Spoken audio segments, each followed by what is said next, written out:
Retour donc sur le plateau, on revient avec le débat sur la parentalité.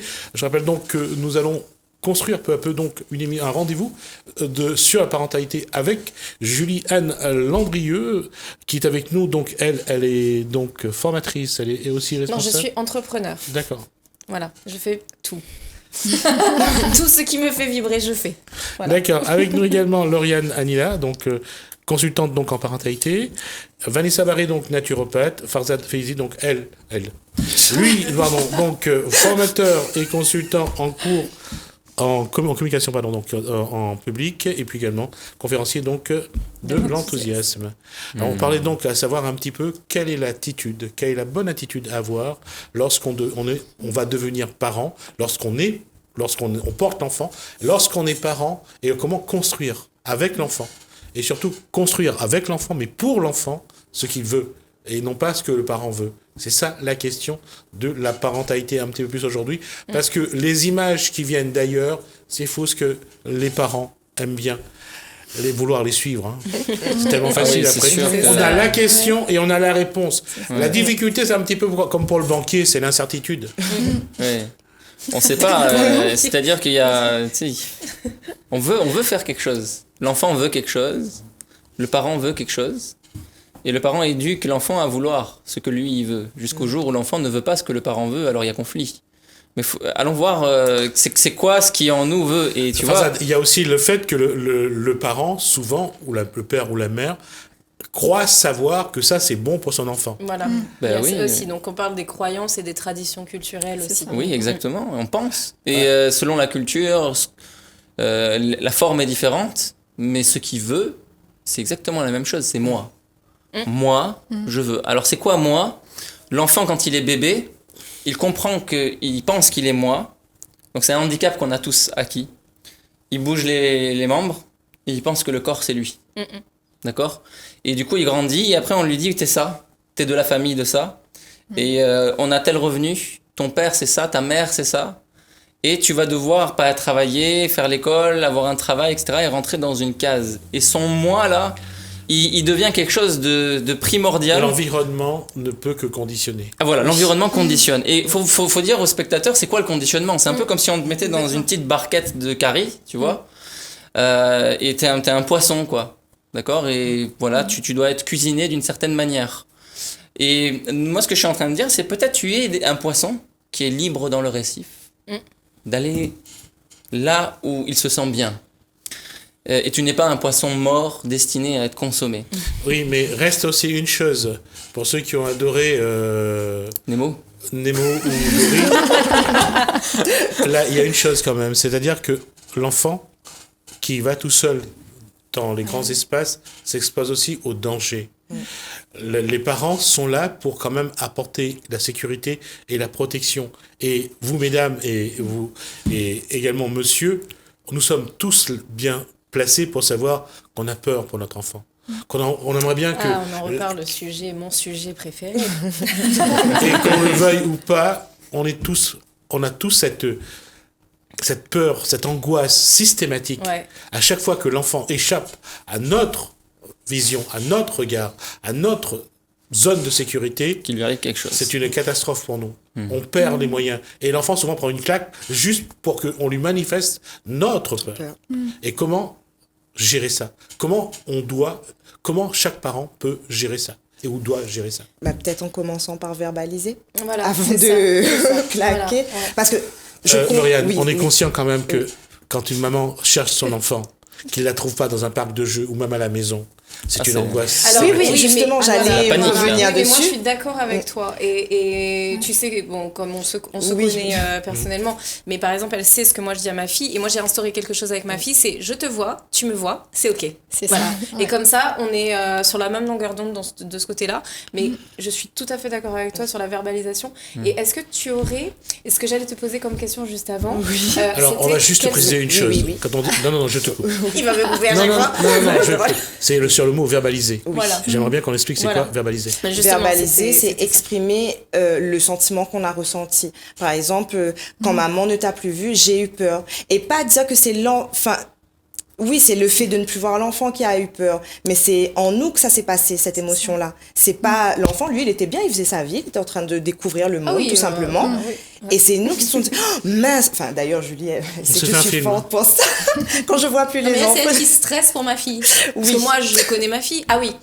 Je trouve aussi, dans quelque chose dont on a parlé toutes les deux, et avec toi aussi, c'était de la confiance qu'on accorde à nos enfants. Et je trouve qu'aujourd'hui, surtout dans nos familles réunionnaises, on ne donne pas confiance à nos enfants, on leur fait pas confiance. C'est comme moi, par exemple, à chaque fois que Naya monte sur des trucs, tu stresses là. Mais moi, je la connais. Et elle fait de l'escalade, donc je lui fais confiance. Elle a en fait eu et je reviens à ton truc sur le danger. Il y a une grosse différence entre avoir peur et la réalité du danger. Le danger, lui, il est réel. La peur, elle n'est pas réelle. Elle est illusoire. C'est une anticipation, c'est un fantasme d'anticipation de ton futur ou de situations qui ne sont pas encore arrivées que tu crées déjà dans ton cerveau. Donc c'est pas la réalité. Le danger, par contre, lui, il est réel. Et on a commencé à être en danger quand on a essayé de traverser des systèmes de survie. Quand on était encore, il y a très très longtemps, au tout début de l'humanité, là c'était nécessaire. Au final, la peur, elle était nécessaire pour ta survie. Aujourd'hui, on n'est plus dans ce schéma-là. On a d'autres schémas. Mais tu vois, de mettre les règles de sécurité à ma fille en lui disant, ok, elle adore grimper, et ben on va faire de l'escalade. Comme ça lui permettra d'avoir des règles de sécurité et elle sait que par exemple, ça, elle n'arrivera pas forcément maintenant, mais peut-être dans un an, et ben elle y arrivera. Donc elle peut essayer au fur et à mesure, mais dans les règles de sécurité qu'elle comprend. Et on a fait un truc tout con ce week-end, c'était de lui faire traverser la route. Donc on a essayé de tester, il y avait son petit copain et elle, et je lui dis attends, laisse-les, on va les laisser traverser la route, c'est juste devant l'école, il y a juste à traverser ça, et il y a la boulangerie de l'autre côté pour voir s'ils arrivent. Et ben ils allaient y aller, et j'ai fait hop, qu'est-ce qu'on fait d'abord ? Après, ils ont fait « Ah non, attends !» Ils se parlent entre eux. « Non, mais attends, là, il faut qu'on regarde à gauche et à droite d'abord, parce que sinon, après, on va se faire écraser. » Voilà. Donc, donner la conscientisation à ton enfant du danger, oui. Mais lui dire « Non, fais pas ça, descends là !» Voilà. Le non sans explication, c'est meurtrier, quoi. C'est difficile. Enfin, qu'est-ce que l'enfant comprend quand c'est non ? Non, ne grimpe pas, non, ne fais pas ça. Non. On remet dans un cadre, on remet dans une boîte sans que l'enfant comprenne les choses. C'est pas simple de conscientiser un enfant d'un danger qui pour lui n'existe pas. On n'a pas le temps. C'est la répétition aussi. Voilà. On se dit on n'a pas le temps. On a une phrase toute faite, on dit non parce que, mais on se dit qu'on n'a pas le temps. Parce que expliquer quelque chose, ça prend un certain temps. Ça demande de la pédagogie. Par exemple, dire ne mets pas d'étoile dans la prise. C'est plus facile que de raconter c'est quoi une prise. À quoi ça sert une prise ? Comment on branche ?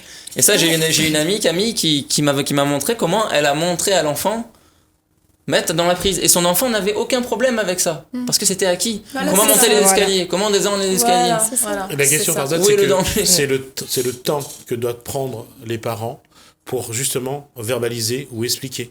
Oui. C'est ça, peut-être là que se repose, je dirais, le début de ce qu'on appelle une vraie communication. Exactement. En notant de dire, voilà pourquoi on ne veut pas.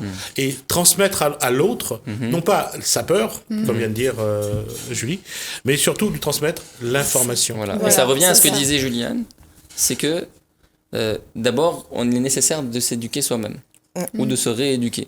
Parce que si à soi-même on n'arrive pas à se dire les choses, si on a des tabous, implicitement ce tabou-là, on le transmet sans le savoir, de manière complètement subconsciente, l'enfant va l'acquérir. Alors ça peut être des tabous de genre, des tabous de sexisme, des tabous au niveau de la violence. Tu vois, par exemple, un acte de violence se produit dans la famille. Tout le monde surtout on parle pas. Surtout à la Réunion, il y a l'image à respecter. Voilà. Attends. Et celui qui est en train de le vivre déjà ne se le dit pas. Donc la mère qui le vit, d'abord on s'en parler à elle-même. Et d'être lucide, se poser avec elle-même. Avant de commencer à en parler à des professionnels et commencer à saisir l'ampleur du problème et de voir que finalement il y a des possibles qui s'ouvrent à elle. Il y a d'autres chemins possibles, exactement. Et puis même, on parlait du non, mais pourquoi on dit non ? Parce que les autres avant nous ont dit non, pareil, il n'y a pas eu d'explication et ça s'est transmis. C'est exactement le point sur lequel je voulais quand même... C'est pas le plus important, mais c'est aussi bien pour certaines personnes de se rendre compte que la mémoire cellulaire joue. C'est-à-dire que on parle du non-dit, on parle des secrets de famille. Et souvent, ces secrets-là, vous pensez que vous les gardez pour vous, sauf que vous les transmettez d'une façon ou d'une autre. La mémoire cellulaire, c'est ça. La neuroscience appelle ça aujourd'hui tout ce qui est transgénérationnel, c'est-à-dire qu'il se transmet par les liens du sang, parce qu'on est notre énergie. Et ça, malheureusement, on croit toujours que c'est un secret bien gardé, enfermé dans une boîte, et que jamais ça va être révélé. Et ça, souvent, on ne sait pas non plus. Parce que, qu'on le veuille ou pas, il y a une chose qui est vraie, nous sommes dans le mimétisme. Nous copions souvent ce que on nous a montré. Et qui nous a montré les choses sont nos parents. Oui. Mais du coup, moi, j'avais une question pour toi par rapport au nom. Qu'est-ce que tu donnerais, toi, comme autre mot à ton enfant pour lui dire que là, il y a un danger, ou fais attention, ou que tu ne veux pas qu'il fasse quelque chose, par exemple? Alors moi, je lui dis, je ne suis pas d'accord de ce qu'il est en train de faire. Donc, c'est vrai que mon fils, moi, j'étais en direction de crèche aussi... avant d'être naturopathe pendant 9 ans, mon fils a été à la crèche avec moi et c'est vrai que chez mon ancien employeur, on était beaucoup dans la liberté d'expression, la libre circulation. Donc, quand mon fils est né, j'ai été déjà beaucoup dans la communication. Il gravissait à 10 mois les tas de gravier. Pour moi, il n'y avait pas de danger parce que je savais que quoi qu'il en était, j'étais là s'il y avait un grand danger. Mais je l'amenais justement à surpasser ses envies, ses capacités. Il avait envie de grimper, je lui dis ok, vas-y, tu es capable, grimpe. Quoi qu'il en soit, je suis là. Si jamais il y a un souci, je suis là derrière. Aujourd'hui, je sais qu'il a envie de grimper, il me dit j'ai envie de grimper sur le mur en moellon du jardin. Je lui dis ok, maman, j'ai peur, je lui dis je suis là. Par contre, de ce côté là-bas, c'est plus dangereux. La hauteur est trop haute pour toi. Maintenant, on revient à une hauteur plus adaptée à toi et je t'apprends à surpasser tes peurs, à avancer, à prendre confiance en toi. Ouais. Plus il va partir sur la confiance et puis saura se surpasser et trouver ses limites et trouver ses capacités. Et dans ce sens, pardon. J'allais dire, et dans ce sens-là, en fait, ça devient un réel accompagnement de l'enfant et non pas lui dicter ce qu'il doit faire ou ne pas faire.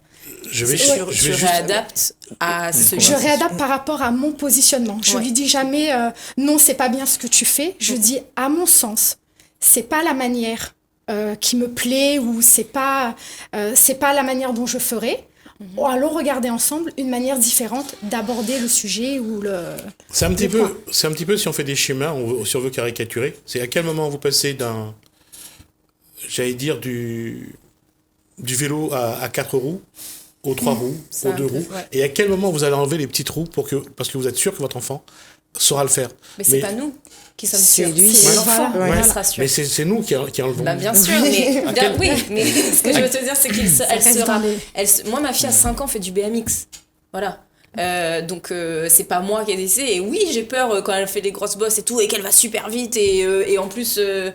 figure-toi qu'on dirait qu'elle a passé sa vie sur un vélo, donc, et en plus sur un BMX, donc écoute, c'est un truc qu'elle aime faire. Donc moi j'ai une petite fille qui est très princesse et qui en même temps serait capable de faire du BMX en robe de princesse. Et c'est pour moi l'accompagner. Ma fille, en fait, je pars du principe, et je pense qu'on est toutes les deux dans cette même démarche, c'est regarder quelle est la personnalité de ton enfant, lui proposer des choses, et en fonction de ça, de ces propositions-là, lui va choisir ce qu'il a envie de faire et dans quoi il a envie de s'épanouir. Et c'est tout. Voilà. Et nous, on est là juste pour l'emmener. Ouais. Hier, pour exemple, nous étions avec ma compagne et l'enfant de 7 mois à un concert qui s'appelle Nirvan. Nirvan Faraj, parce qu'il est indo-persan. Voilà, sa mère est mauricienne, moi je suis iranien, donc il a ces doubles cultures. Ah, c'est pour ça que tu as reconnu tout de suite. C'est bien. Et en fait, on est allé à un concert de classique, un orchestre symphonique qui jouait chez Razad. C'était le directeur de tous les centres de conservatoire de la région Réunion qui dirigeait ça. C'était à Saint-Benoît, à Gramont-de-Lélé. À rayonnement régional de Saint-Benoît. Et voilà, c'est ça. Et d'ailleurs, on leur envoie le bonjour, c'était magnifique. Et l'enfant est resté, il a écouté du début jusqu'à la fin. Les gens nous ont dit, mais vous l'initiez tôt, vous faites de l'éveil musical. On dit non, on n'avait personne pour le garder. Du coup, on s'est dit, s'il fait trop de bruit, on le sort. Mais il n'a pas fait de bruit, il a regardé. Quand la chanteuse est arrivée, lui-même, il a commencé à faire il était intéressé, quoi.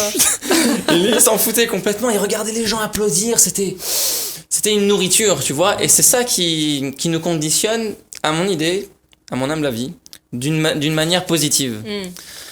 Et tu vois, si on est invité, moi ma mère, elle m'emmenait depuis très tôt à des théâtres. à des cinémas, des scènes auxquelles j'assistais, du spectacle vivant. Et tout le monde me disait, mais qu'est-ce que tu fais? Il comprend pas. En plus, il est autiste, il comprend pas. Et moi, c'est les seules choses qui sont restées en moi, parce qu'il y avait du réel, du vrai. Et dès que j'arrivais au cœur de la famille, qui était très très conditionnée, c'était la peur. C'était ce qu'aujourd'hui j'appelle, et que j'ai écrit dans le livre que je t'ai donné, c'est le sécurantisme. C'est l'idéologie de la sécurité. Il faut ça, c'est à moi, là, c'est mon fils. Et puis tu sais, puis il y en a même qui disaient, il va peut-être mourir. Parce qu'à l'âge de 4 ans, on m'a dit que j'allais mourir à 8. Et il va peut-être mourir, il faudrait peut-être penser à en faire un autre déjà. Il y en a qui disaient ça. Tu vois, et donc ces pensées-là qui conditionnent de façon négative préparent un terrain, le terreau de quelque chose qui est très très difficile à vivre après. Donc si vous êtes sur ce terreau-là, vous allez vous en rendre compte dans votre vie. Je parle aux spectateurs.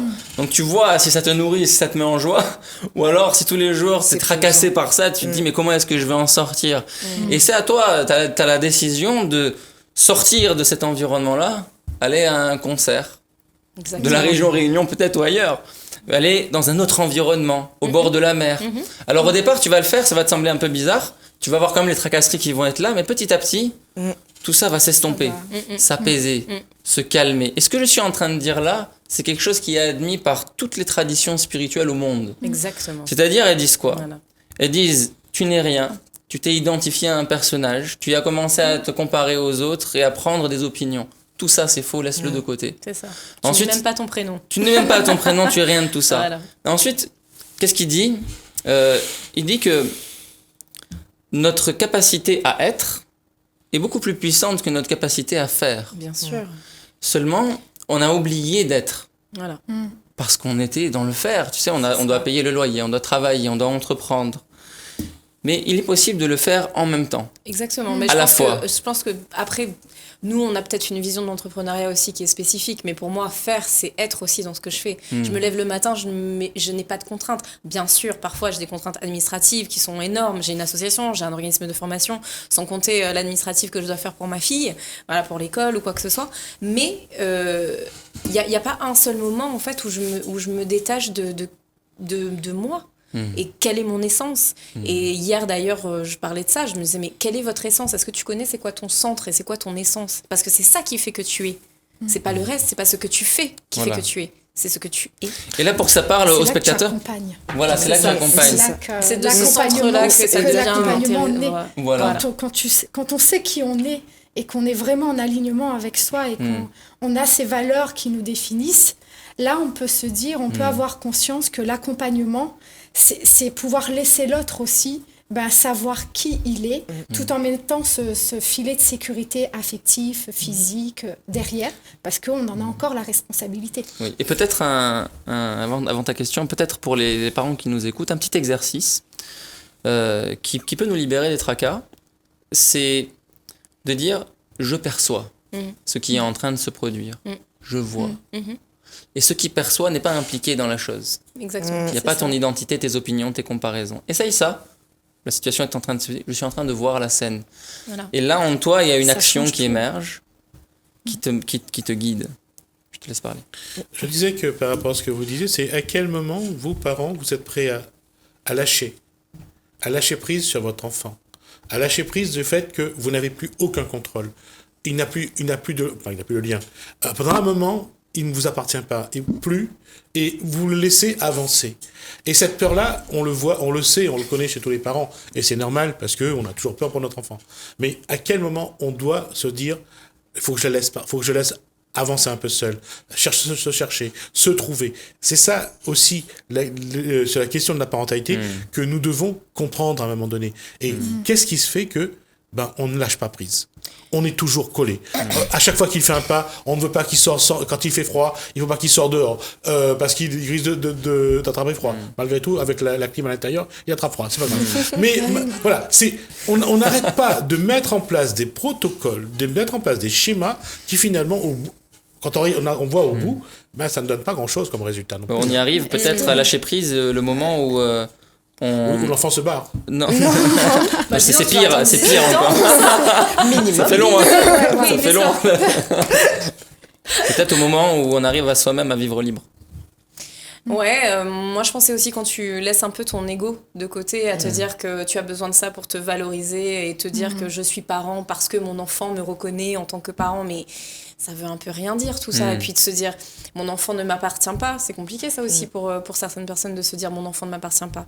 Et ça passe pour moi par des toutes petites choses. On me demande souvent oui mais comment je commence le développement personnel ?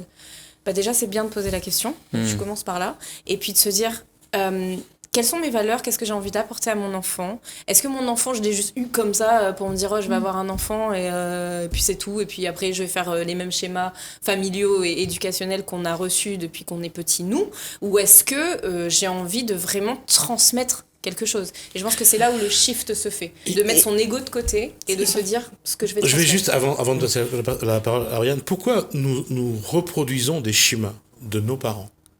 À votre avis, pourquoi nous produisons ? Moi j'ai une réponse, mais j'ai envie de l'écouter d'abord. Oui, moi aussi. Je vous écoute. Vous me perturbez comme ça.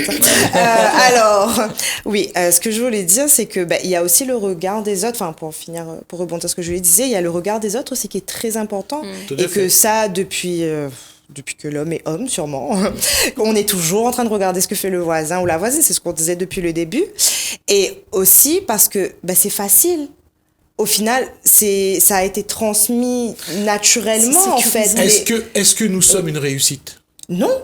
Et c'est pour ça, justement, qu'en ce moment, il y a du changement. Combien d'entre nous croient que nous sommes une réussite et que nous reproduisons les schémas parce que nos parents ont réussi avec nous, nous pensons que si nous faisons la même chose, nous réussirons avec nos enfants. Oui, on pense que c'est cette réussite. C'est la problématique de ce siècle. C'est ça. Exactement. C'est la grosse problématique. La grande question du... Mais ceci dit... On éduque nos enfants comme avant. Voilà, mais ceci dit, moi, je dis qu'il ne faut pas en vouloir à ceux qui étaient là. Non, on n'en veut à personne.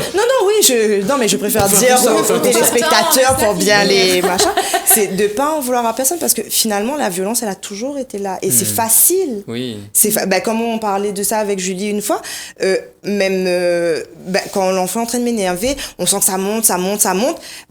Ça va partir, l'enfant va pleurer, voilà, elle est finie, il pleure, il va aller dans sa chambre. C'est le traumatisme de notre jeunesse. Voilà, c'est ça. Oui, oui, parce qu'il y a l'enfant à l'intérieur de nous au début qui se dit, oui, mais moi quand j'étais petit, j'avais pas le droit de faire ça, moi. Non, pourquoi lui va faire ça, donc ça part. Et après, il y a le travail de se dire, ce qui s'est passé, mes parents ont fait ça, parce que eux aussi, avant moi, ils ont eu des coups qui étaient des fois pires, parce que ma mère, c'était la team. Oups. Fil à eau, bouteille, galet sur la tête et tout ça. Et on va dire que moi aussi, je me suis pris des coups, mais c'était plus doux comparé à ce qu'il y a eu avant. Donc, j'aime bien dire des coups plus doux. Non, doux, avec des guillemets, mais vraiment des grosses. Pour dire une intensité moindre. Est-ce que moi, j'avais envie de vous poser une question à toutes les deux, à tous les trois d'ailleurs aujourd'hui, c'était, est-ce que vous pensez, et ce que je t'ai demandé dans la voiture, c'est est-ce que vous pensez qu'il y a des degrés de violence, est-ce que du coup il y a des violences qui sont acceptables ? Et moi ma question c'était, si je claque mon enfant sur la main parce qu'il est en train de faire un truc et que ça fait 4 fois que je lui dis non, ou par exemple ça fait 10 jours que ma fille me fait des crises et qu'au bout d'un moment on a tout essayé, on sait plus, est-ce que tirer l'oreille et mettre une claque sur la fesse, est-ce que c'est considéré comme une violence éducative à part entière ? Est-ce qu'il y a des niveaux ? Est-ce que pour vous, toi ton bébé il a 7 mois, donc tu es pas encore à la verbalisation aussi de ton enfant, tu sais, qui vient vers toi et qui te dit des trucs, tu le regardes. Et je vais le vivre. Voilà, on en parlait avec Vanessa, ça nous est arrivé là ces derniers temps avec nos enfants, parce que toutes les deux on est maman seule, on va dire ça, et c'est vrai qu'il y a des fois ton enfant qui vient te voir, oui t'es méchante, je veux pas être avec toi. T'es pas ma maman. T'es pas ma maman. Ouais. Tu vois, des trucs comme ça qui, ça nous blesse, mais à la fin on va pas laisser ça. C'est que on parlait des seniors juste avant. Dans une autre émission, c'est que y a une senior qui est venue me voir, une gramoune, qui m'a dit moi je suis noir, je suis CAF, et il y a eu métissage, et j'ai ma petite fille qui est blanche, et elle ne m'aime pas, et elle me déteste, elle me rejette, de la même manière qu'on me rejetait du temps où les blancs rejetaient les noirs. Et c'était très dur pour elle. Et là, je vais répondre à la question de Jismi, comment on en arrive à des schémas ? En fait, le corps et le cerveau humain sont comme une antenne qui captent des courants psychologiques, qui captent des courants de pensée. Ces pensées, c'est pas nous, faut pas se confondre avec. Et ils sont là depuis très très longtemps, des millions d'années, depuis que l'homme existe en fait. D'accord ? Donc quand l'homme de Cro-Magnon, la première fois qu'il a frappé sa femme, ça donne le résultat des générations d'après et ainsi de suite. Et on en arrive aujourd'hui à l'île de la Réunion, dans telle ville, un homme qui frappe sa femme. D'accord ? Donc c'est pas qu'il n'est pas responsable, c'est qu'il a capté un courant de pensée Voilà. Et il a une tendance, chacun d'entre nous, nous avons des tendances psychologiques majeures. Quelqu'un va avoir un élan vers la spiritualité, il va s'investir dedans. Quelqu'un va avoir un élan vers l'alcool ou la drogue ou les choses qui sont addictives et il va aller dedans. C'est ça. Et là, en fait, c'est à notre... Nous, une minute. Oui, nous, ce qu'on peut faire à ce niveau-là, c'est que de nous retenir l'instant où on sent une action compulsive arriver. Moi, je parle à tous ceux qui sont auteurs de violences, qui parfois frappent. Regardez en vous ce qui est en train de se produire et tout de suite retenez-vous. Ou alors, je vais quand même compléter ce que disait Hazad. Prenez le temps de demander à quelqu'un de regarder en vous, parce que si vous allez voir en vous ce qui ça ne vous plaît pas, vous n'allez plus regarder en vous. Demandez à quelqu'un d'autre de le faire. Faire face à la noirceur de soi, je pense que c'est la première étape vers quelque chose de plus grand et de plus lumineux. Personne ne peut le faire à ta place. Bien sûr, oui, voilà. mais... On peut être accompagné, comme un enfant va être accompagné par un parent. Mais on reviendra sur tout ce qui est notre, j'allais dire, l'héritage transgénérationnel. On en parlera tout ça un peu plus tard dans le débat. En tout cas, voilà, ça c'est aujourd'hui on arrive à la fin de la première, on arrive maintenant à la fin de la première donc émission que Julie Anne Landrieux a souhaité donc vous proposer. On se retrouve donc la semaine prochaine. On abordera de nouveau un autre thème, ou alors on continuera les débats qui est commencé là. Si vous avez des questions, allez sur leur page. Vous avez les gens qui sont là, donc page Facebook. Oui, Juliane Landrieux. Ma tante bienveillante sur Facebook, Instagram. Gayatri, réveille ton énergie. D'accord. Une page Farzad Felezi, est-ce que je peux donner un numéro ? Oui. C'est vraiment pour ceux qui ont des problèmes de violence. C'est des choses que j'ai traversées, que j'ai dépassées. C'est 06 93 48 40 56. Et je suis avec vous et je sais que vous pouvez le faire. D'accord, alors on aura donc l'occasion, n'hésitez pas, posez-nous des questions quand vous allez nous croiser ou sur les pages Facebook également. Voilà. Vous aurez l'occasion de pouvoir échanger et sans doute de venir si demain vous voulez participer à un débat sur la parentalité. Merci Julie, merci également à Lauriane, merci Vanessa et merci Farzad pour ce premier échange. Merci à vous de nous avoir suivis. Merci Lalaine, merci François et merci Marie-Sylvie. En tout cas, j'ai pris du plaisir en tout cas d'être avec vous et avec mes invités. Je vous donne rendez-vous demain. Au revoir. Merci.